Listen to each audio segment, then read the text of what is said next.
ایک اللہ والے کا عجیب واقعہ ابراہیم بن شبیب سے مروی ہے کہ ہم جمعہ کے دن بعد نماز کے مجلس کیا کرتے تھے۔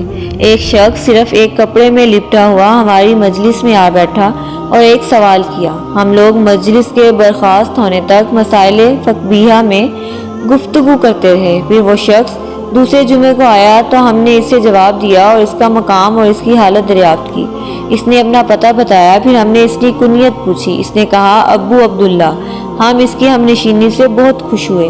ایک مدت تک وہ ہمارے پاس اسی طرح آتا جاتا رہا، اس کا آنا موقوف ہو گیا۔ ایک بار ہم اس کی ملاقات کے ارادے سے اس بستی میں گئے اور اس کے بارے میں دریافت کیا۔ لوگوں نے کہا وہ عبداللہ صیاد ہے، اس وقت شکار کو گئے ہیں، ابھی آتے ہوں گے۔ ہم انتظار میں بیٹھے تھے کہ وہ سامنے سے آئے اور حال یہ تھا کہ ایک ٹکڑے کپڑے کی لنگی اور ایک ٹکڑے کی چادر بنائے ہوئے تھے۔ ہاتھ میں کئی پرندے زندہ اور کئی ایک ذبح کیے ہوئے ہمیں دیکھ کر مسکرائے۔ ہم نے کہا ہمارے مجلس کی رونق افزائی کیا کرتے تھے، اب کیا ہو گیا جو بالکل ترک کر دیا؟ کہا کیا سچ کہہ دوں، میرا ایک ہمسایہ تھا، اس سے کپڑے لے کر اور پہن کر تمہارے یہاں آتا تھا، اب وہ شخص سفر کو گیا ہے۔ پھر کہا تم میرے ساتھ گھر چل کر کھانا کھاؤ۔ ہم ان کے مکان پر پہنچ کر بیٹھے اور پھر اپنی بیوی کو اس نے پرندے پکانے کے لیے دیے اور زندہ کو لے کر بازار چلا گیا اور انہیں بیچ کر روٹیاں خرید لایا۔ اتنی دیر میں بیوی نے سالن تیار کر رکھا تھا۔ ہم کھانا کھا کر چلے تو آپس میں گفتگو ہونے لگی کہ تم نے اس شخص کو ناداری اور فکر کی حالت میں دیکھا اور تم میں قدرت بھی ہے کہ اس کی اتنی مدد کرو جس سے وہ اپنی حالت سنبھال سکے۔ تمہیں ایسے کرنا چاہیے کہ چندہ جمع کر کے ان کی امداد کرو جس سے وہ اپنی حاجت پوری کرے۔ چنانچہ ہم نے آپس میں تعین کر کے 5000 درہم جمع کیے اور ان کو دینے کے لیے پھر اس کے گاؤں لوٹ آئے۔ جب ہم مدیر پر پہنچے تو میر بصرہ محمد بن سلیمان جو روکے ہوئے بیٹھے ہوئے تھے، غلام سے کہا ابراہیم ابن شبیب کو میرے پاس بلانا۔ جب میں ان کے پاس گیا تو انہوں نے دریافت کیا کہاں سے آئے ہو، کہاں جا رہے ہو؟ میں نے سارا قصہ کہہ سنایا۔ امیر نے کہا مجھ پر تم سب سے زیادہ حق ہے، اور اسی وقت 10,000 کا توڑا منگا کر ایک فراش کے کندھے پر رکھوا کر میرے ہمراہ کر دیا۔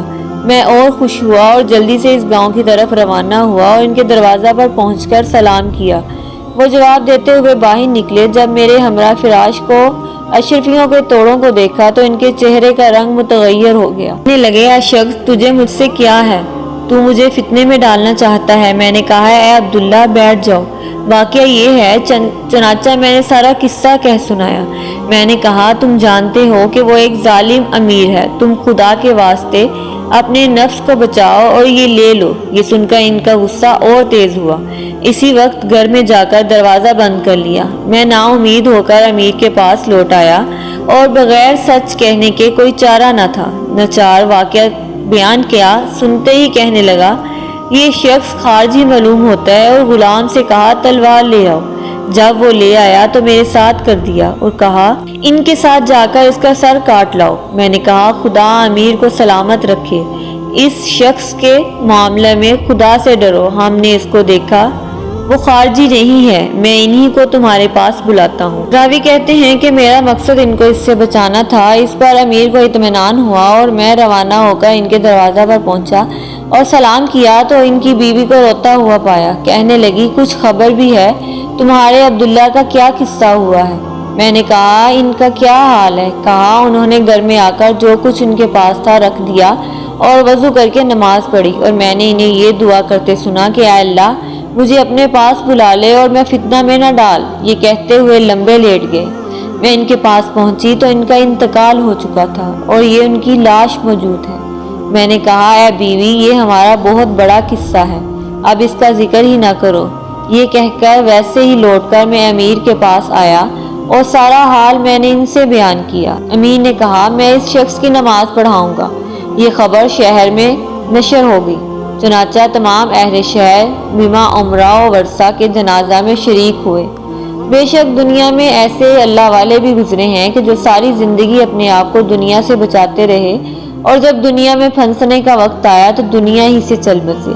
اور دوسری طرف ہم اپنے گریبانوں میں جھانکیں کہ ہم کس قدر دنیا کی محبت میں گرفتار ہیں۔ اللہ تعالی ہم سب کو اس واقعہ سے سبق حاصل کر کے آخرت کی تیاری کرنے کی توفیق عطا فرمائے، آمین یا رب العالمین۔